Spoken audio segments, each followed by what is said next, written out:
Didier Reynac, créateur de valeur, expert en marketing RH, conférencier, formateur, coach en entreprise. Je travaille au sein du cabinet Didier Reynac. Pourquoi je relie profil psychologique et compétences intrinsèques? Ce sont pour moi deux données de l'individu qui sont indispensables. Que ce soit pour des problèmes de gestion de la relève, de développement de carrière, de gestion des compétences, on pourrait dire même de gestion de vie, ça me paraît complètement indispensable.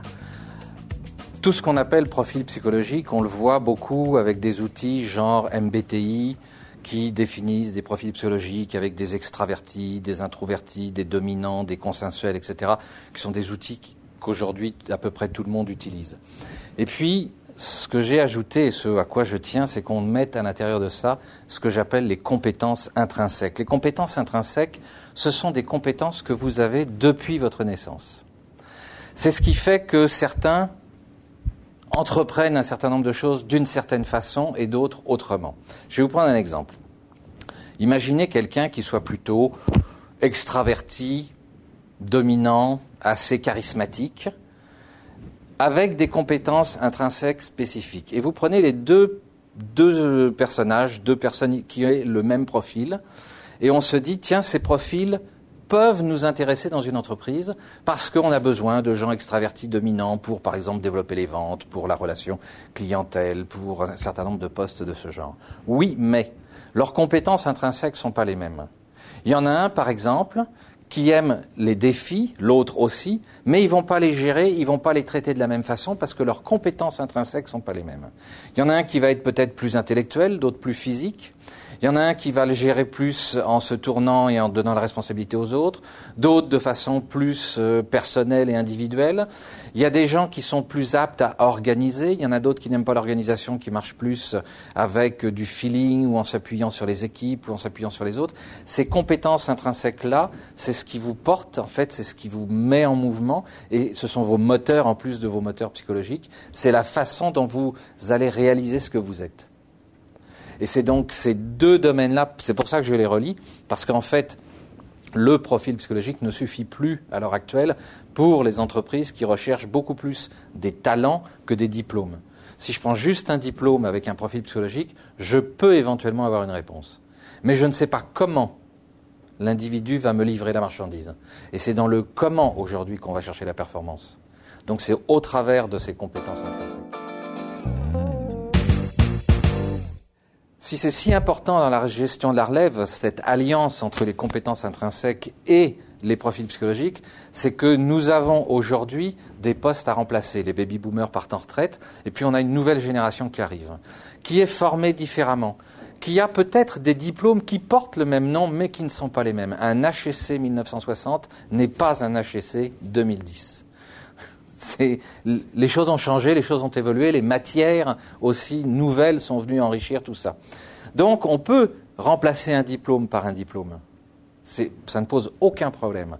Je peux remplacer un profil psychologique par un profil psychologique, plus un diplôme identique et un profil psychologique identique. Mais au niveau de ces compétences intrinsèques, et on va le voir dans la génération XY, eh bien les compétences intrinsèques évoluent, changent, et c'est la façon dont ils vont nous livrer leur savoir et leur savoir-faire qui va nous permettre de rencontrer la performance dans les entreprises. Donc si je prends juste le diplôme, là j'ai des chances de ne pas avoir quelqu'un que je peux mettre à la bonne place.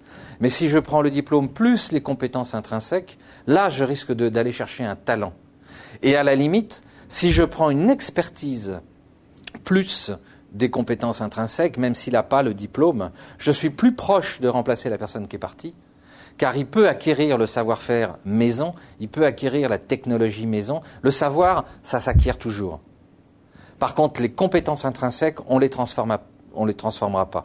Quelqu'un qui a pour compétence intrinsèque de travailler physiquement, de rencontrer les autres, de manier des outils, quelqu'un qui, au contraire, a comme compétence intrinsèque d'analyser, de réfléchir, de prendre son temps, ben c'est clair qu'ils vont pas livrer de la même façon. Donc c'est à ce moment-là que ces compétences intrinsèques, au-delà du diplôme, au-delà des compétences techniques, ont énormément d'importance.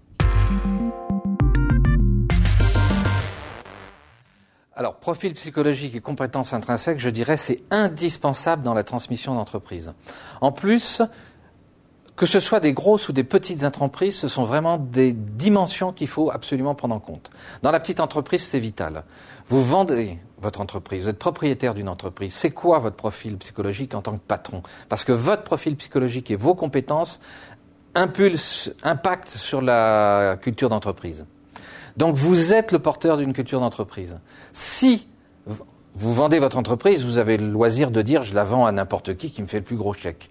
Puis c'est votre droit, c'est le plus strict, vous avez travaillé pendant 20 ans, pendant 30 ans, vous avez le droit de prendre votre argent.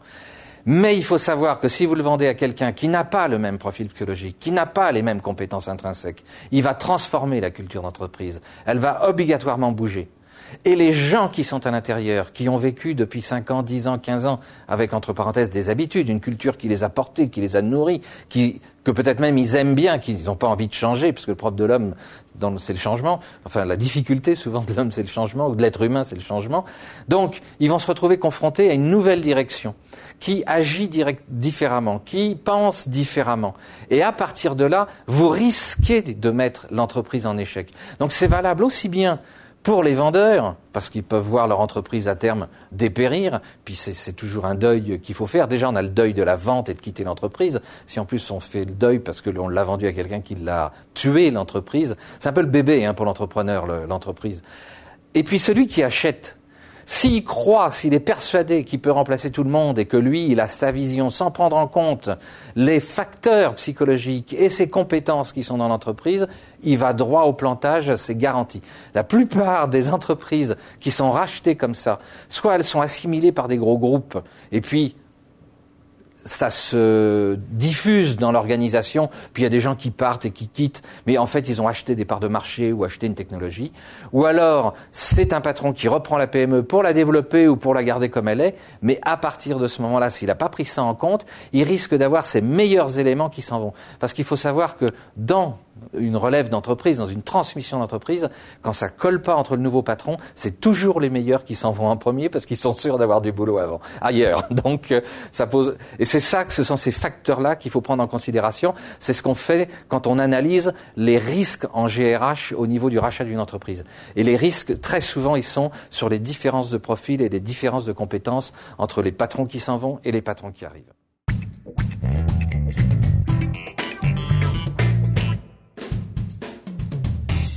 Alors, pour moi, le diplôme est incontournable parce qu'il permet de situer l'individu dans le niveau de ses compétences.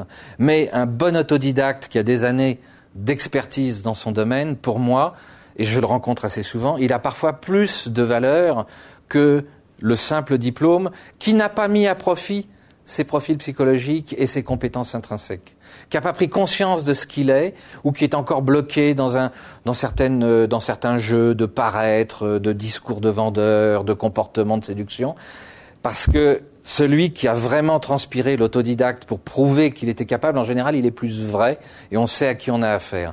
Donc quand je prends en compte le profil psychologique et les compétences et le diplôme, c'est sûr que pour moi, le profil psychologique et les compétences intrinsèques ont plus d'importance que le diplôme, à condition évidemment que l'autodidacte ait un bagage suffisant pour remplir le poste en termes de savoir ou de compétences techniques. Ça, c'est clair.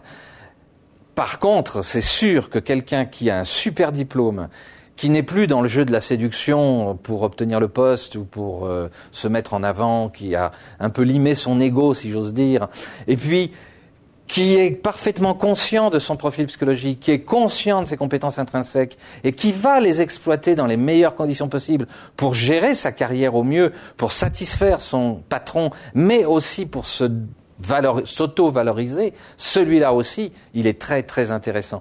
Donc de toute façon, avec ou sans diplôme, le profil psychologique, pour en revenir en finale, et les compétences intrinsèques, quand l'individu en est conscient, et puis quand il est prêt à les développer, parce que ça s'entretient dans le temps, ça se développe, eh bien, à partir de ce moment-là, c'est sûr que ça, ce sont des candidats qui sont intéressants, que ce soit je veux dire dans des PME, dans des TPE, dans des grosses entreprises, peut-être même encore plus dans des grosses entreprises, parce qu'aujourd'hui dans les grosses entreprises, il y a un vrai déficit sur des postes de gestion, des postes d'encadrement. On a besoin d'avoir beaucoup plus des talents et des compétences intrinsèques que vraiment des super diplômés à qui il manque encore peut-être un petit morceau. Mais ça viendra dans le temps.